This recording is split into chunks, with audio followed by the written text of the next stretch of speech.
आपको आईआईटी में जाना है, नीट क्लियर करना है, सीए बनना है, कोई दिक्कत नहीं है बेटा। हम आपको आईआईटी में सीट दिलवाएंगे, हम आपका नीट का एग्जाम क्लियर करवाएंगे, हम आपको सीए बनाएंगे। कोई फर्क नहीं पड़ता आप पढ़ाई में कितने ही कमजोर हो, कोई फर्क नहीं पड़ता कि आपको किसी और चीज में इंटरेस्ट हो, कोई फर्क नहीं पड़ता कि आप किसी और काम को करने में बहुत माहिर हो। वो आपको पैसे थोड़ी कमा कर देगी, वो आपको इज्जत थोड़ी कमा कर देगी। पैसा और इज्जत तो सिर्फ एक ही चीज में है, आईआईटी। इसलिए सब कुछ छोड़ छाड़ कर हमारे पास आइए और हमारा कोर्स खरीदिए। इसके बाद आपको सिर्फ एक ही चीज करनी है, वो है मेहनत। अगर आप जी तोड़ मेहनत करते हैं तो किसी के बाप का दम नहीं है कि आपको आईआईटी जाने से रोक सके। और रही बात मोटिवेशन की, इसलिए हम है ना, यही कहते हैं ना, जब आजकल के 100 स्टार टीचर्स आपको मोटिवेशन देते हैं तो, या अगर ऐसे कहते नहीं तो भी उनके कहने का मतलब तो यही होता है। और इन्हीं में से एक है हमारे अलग सर, जो फिजिक्स वाला के फाउंडर हैं। अब कहने को तो वहाँ पर आईआईटी, जेई, नीट और पता नहीं किन किन एग्जाम्स की तैयारी कराई जाती है, लेकिन इसके अलावा भी वहाँ मोटिवेशन की एक अलग ही दुकान चलती है। क्योंकि मैं भी समझ सकता हूँ यार, अगर मोटिवेशन नहीं रहेगा तो बच्चे भी नहीं आएंगे, और अगर बच्चे नहीं आएंगे तो ये कहाँ से आएगा। क्योंकि कुछ भी कह लो, है तो वो एक कंपनी ही, और कंपनी को ज़्यादा से ज़्यादा कस्टमर चाहिए होते हैं अपना प्रॉफिट बढ़ाने के लिए। लेकिन पता है क्या, दिक्कत ये नहीं है कि वो कंपनी है और उसे प्रॉफिट चाहिए। दिक्कत ये है कि अगर ऐसी मोटिवेशन दे देकर और ज़्यादा बच्चे आते गए, इनका तो फायदा हो जाएगा, ये पैसा कमा लेंगे, लेकिन वो बच्चे बर्बाद हो जाएंगे, उनका मेहनत, समय और पैसा सब बर्बाद हो जाएगा। अरे आप ही बताइए ना कि अगर एक सीट पर 10 लोग अप्लाई करने वाले हैं और इन्होंने मोटिवेशन दे देकर 100 लोगों से अप्लाई करवा दिया, तो जो 99 लोग फेल होंगे उनमें से 90 लोगों की बर्बादी की वजह कौन होगा? ऑफ कोर्स यही होंगे। और ये लोग जानते हैं ये बात, फिर भी अपनी चाल नहीं सुधारते हैं, क्योंकि अंदर पैसों की हवस जो है। लेकिन मैं चुप नहीं रहने वाला, चाहे कुछ उखड़े या न उखड़े, मैं तो आज जरूर उठाऊंगा। तो चलिए इस वीडियो में इनके मोटिवेशन के हर एक दांव को कुचलते हैं जो ये बच्चों को फंसाने के लिए फेंकते हैं। कभी आईआईटी जेई का सपना दिखाकर, कभी आपके माँ बाप की हालत बताकर, या कभी आपकी गरीबी दिखाकर। और हाँ, watch at your own risk. ये हो सकता है कि बहुत लोगों को अपना इमोशन हर्ट होते देखकर बुरा लग जाए। After all PW is an emotion ना।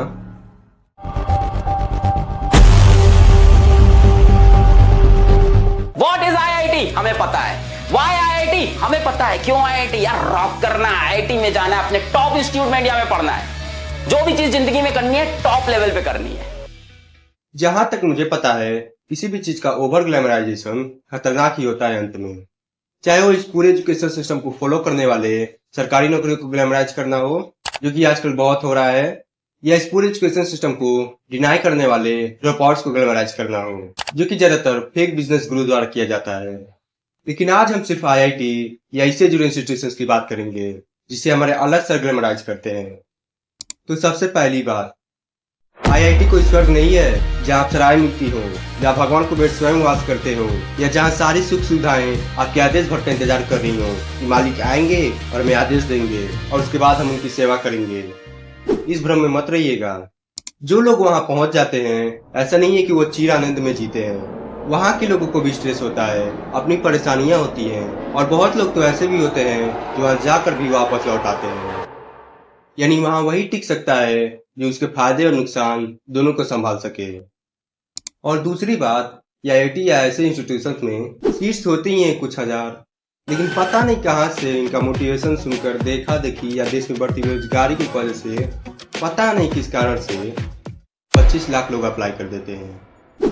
ये क्या है? नहीं ये क्या है? मैं क्या बोलूं इस पे? मैं कुछ बोल ही नहीं सकता। तो इसका सिलेक्शन रेट 1% से भी कम है। इसके बावजूद वो मोटिवेशन दे देकर और बच्चों को आईआईटी की तैयारी कराना चाहते हैं। अलग सर, लगता है अगर मान के चलो आईआईटी का सिलेक्शन रेट 1% है तो आप उसे 0.1% करके मानोगे, मतलब बच्चों की जान लोगे क्या? और ऊपर से जो चीजें बताकर ये बच्चों को मोटिवेट करते हैं कि आईआईटी क्यों जाना है, क्योंकि सबसे बड़ा इंस्टीट्यूशन है, वहां जाने पर लोग सबसे ज्यादा हमारी इज्जत करेंगे और तो और बहुत सारा पैसा भी मिलेगा। ऐसा लग रहा है कोई 8वीं क्लास का बच्चा अपने करियर के बारे में बता रहा है। ये करियर चुनने का क्राइटेरिया है, करियर ऐसे चुना जाता है। लेकिन कुछ भी कह लो, है तो ये बहुत ही चालाक। इन्हें पता है कि इंडिया में गरीबी एक बहुत बड़ी समस्या है और लोग जितना जल्दी हो सके इससे बाहर निकलना चाहते हैं, और इसीलिए अपना दूसरा दांव खेलते हैं, पैसों का लालच।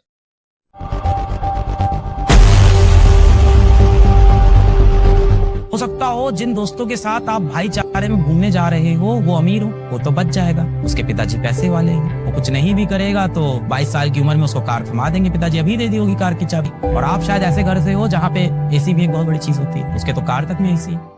कोई गरीब है इसका मतलब ये नहीं कि वो बेवकूफ भी होगा। नहीं, ये क्या लॉजिक हुआ कि अगर आप गरीब हो तो आप गरीबी से तभी बाहर निकल सकते हो जब आप IIT, JEE या नीट का एग्जाम क्लियर करोगे। अरे कुछ तो समझ लो बच्चों को, या उन्हें पूरा सही समझ के रखा है। गरीबी से बाहर निकलने के लिए IIT एकलौता रास्ता नहीं है, बल्कि IIT में जाने के लिए जितना समय और मेहनत लगता है, और पैसे की तो बात ही छोड़ दो, उससे कई गुना कम मेहनत और समय में आप दूसरे रास्तों के जरिए अपनी आर्थिक स्थिति सुधार सकते हैं। अगर आपका मोटिव सिर्फ पैसा कमाना है तो चला एक छोटे से ढाबे का मालिक लाखों में कमा रहा होता है, और वो भी बैठे बैठे। और कई बार तो एक IITian का एनुअल पैकेज एक बर्गर मोमो बेचने वाले आदमी के सालाना कमाई से भी कम होता है। अभी 2024 में ही IIT बॉम्बे का लोवेस्ट एनुअल पैकेज सिर्फ 4 लाख का था। और हाँ, मैं ये बताकर IITians की बेइज्जती नहीं कर रहा। बहुत लोग होते हैं जो IIT सिर्फ पैसों के लिए नहीं जाते, तो उनका तो सब ठीक है। मैं बस ये इसलिए बता रहा हूँ कि अगर आपको सिर्फ पैसे कमाने हैं तो IIT तो बिल्कुल मत जाइएगा, क्योंकि वहाँ पैसों की मोटिवेशन से ज्यादा पैशन की जरूरत पड़ती है। आप वो काम ढूंढिए ना जो सिर्फ पैसों के लिए बना हो, उसमें आप ज्यादा जल्दी और तेजी से अपनी आर्थिक स्थिति सुधार सकते हैं एज कम्पेयर टू IIT। और हाँ अलग सर, बच्चों को पैसों के नाम पर बहलाया जा सकता है, इसका मतलब ये नहीं कि आप करने ही लोगों। अब किसी के माँ बाप की आर्थिक स्थिति कभी ठीक रही ही नहीं तो वो तो उसे भगवान मानेगा ही ना, जो उसे पैसे देने का वादा करेगा, क्योंकि उसने बचपन से अपने जीवन में पैसों की तंगी ही देखी है। और माँ बाप से याद आया, यही इनका तीसरा दाव है जो बच्चों को फंसाने के लिए फेंकते हैं, पेरेंट्स की हालत।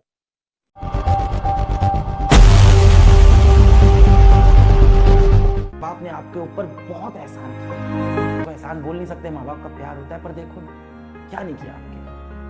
आपका समय आ गया है, देखो आपको पाल पोस के उन्होंने इतना बड़ा किया, अब आपका समय आ गया है कि आप उनके लिए खड़े। यार इंडिया में एक बात तो है कि अगर कोई किसी के माँ बाप को इंक्लूड करके कोई बात बोल रहा है तो भावुक बहुत जल्दी हो जाता है, और पता नहीं कि ये अच्छा है या बुरा। क्योंकि अच्छा इसलिए है क्योंकि वो अपने माँ बाप को याद करके और उनसे मोटिवेट होकर बड़े से बड़ा काम कर सकता है, और बुरा इसलिए है क्योंकि अगर कोई उसके माँ बाप का नाम लेकर उसे फंसाना चाहे तो आसानी से फंस भी जाता है, जो कि यहाँ किया जा रहा है। भाई आपके माँ बाप आपसे क्या चाहते हैं? यही ना कि उनका बेटा या बेटी अपने जीवन में सफल हो जाए और खुश रहे, यही ना। लेकिन ये आपको क्या बताते हैं कि देखो आपके माँ बाप ने अभी तक आपका बहुत ख्याल रखा है ना, आपके हर एक ख्वाहिशों को पूरा किया है ना, तो अब आप दिन रात मेहनत करके खुद बहुत सारी कठिनाइयाँ झेल के अपने माँ बाप को खुशी दो। और अगर आप ऐसा नहीं कर पाए तो आप अच्छी संतान नहीं हो, आपके माँ बाप आप पर गर्व महसूस नहीं करेंगे। जबकि बात बिल्कुल उल्टी है। कोई माँ बाप नहीं चाहता कि उसका बेटा या बेटी बेकार की बेफालतू की कठिनाइयाँ झेले।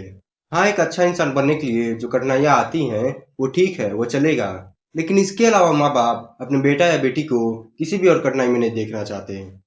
इसका क्या सेंस बना कि अगर आप अपने माँ बाप से प्यार करते हो तो आपको दिन में 18 घंटे पढ़ना ही है, और अगर आप नहीं पढ़ पा रहे हैं तो आप एक अच्छे संतान नहीं हो। आप अपने माँ बाप की परवाह नहीं करते। अरे क्यों पढ़ूं मैं 12 घंटे, मुझे बहुत अच्छा गाने गाने आता है, सिंगर बनना चाहता हूँ, मैं क्यों पढ़ूं 18 घंटे, मैं नहीं पढ़ूंगा, जाओ मैं नहीं पढ़ूंगा।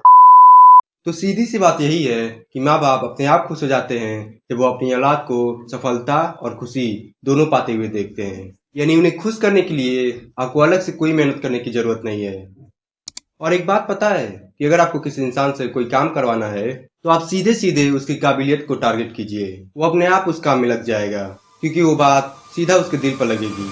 और यही उनका चौथा दाव है, काबिलियत पर सवाल।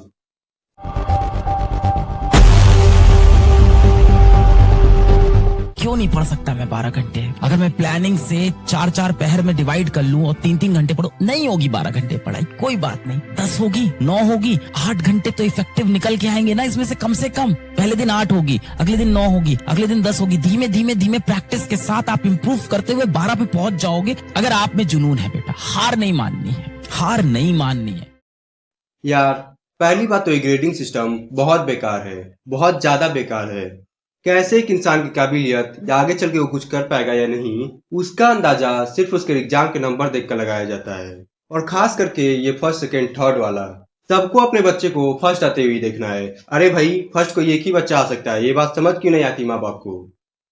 और ये लोग इस सनक को और बढ़ावा देते हैं और कहते हैं कि अगर आपको पढ़ाई में ज्यादा इंटरेस्ट नहीं भी है तो भी आप 12 घंटे पढ़ सकते हैं और टॉप कर सकते हैं। कैसे? नहीं, तुम बताओ मुझे कैसे। किसी किसी बच्चे को जेनेटिकली ये प्रिविलेज मिली होती है कि वो पढ़ाई में अच्छा होता है और हमेशा टॉप करता है, लेकिन इसका मतलब ये थोड़ी है कि जो पढ़ाई में अच्छा नहीं है उसे तुम छांट ही दोगे या जबरदस्ती मोटिवेट करोगे कि तुम भी 12-12 घंटे पढ़ो ही पढ़ो।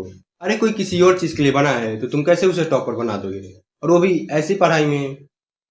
और एक बात बताइए कि जो बच्चे ये 12-12 14-14 घंटे पढ़ाई करते हैं, आपको लगता है कि उनका ओवरऑल विकास हो पाएगा?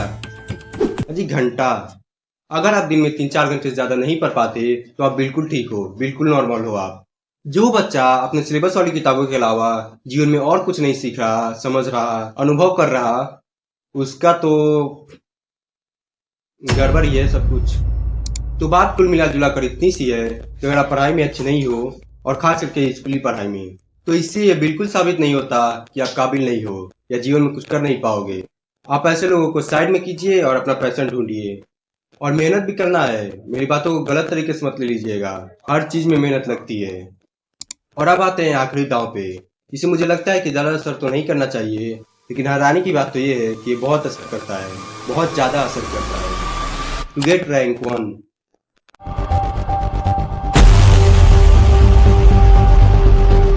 मेरा नाम है अलक पांडे और आज हमारे साथ हैं भारत के बेहतरीन टॉपर छात्र सीए इंटरमीडिएट में all India rank 1। All India rank 1 है, ऑल इंडिया रैंक 1 इनकी आई है।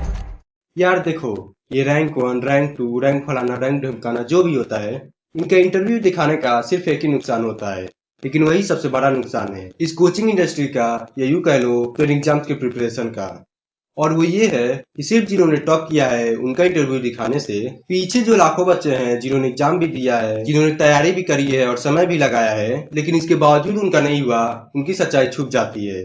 इनका इंटरव्यू सुनकर जो बच्चे नए नए तैयारी करने जा रहे हैं या तैयारी करने की सोच रहे हैं, वो सोचते हैं कि यार इस कोचिंग से तो 10 बच्चे एग्जाम पास करके निकले हैं और एक का तो रैंक 1 भी आया है, चलो हम भी तैयारी करने चलते हैं। अरे नन्हे मुन्नों, आपने जिन 10 लोगों ने एग्जाम निकाला है उनका इंटरव्यू तो देख लिया, जो कि अच्छी बात है, चलो उनका सपना तो पूरा हो गया, लेकिन पीछे उन 1 लाख लोगों का क्या, जिन्होंने उसी इंस्टीट्यूट से पढ़ा था लेकिन उनका नहीं हुआ, और उनका इंटरव्यू भी कोई लेने वाला नहीं है, तो पता भी नहीं चलेगा जब तक आप थोड़ा बहुत रिसर्च नहीं करते।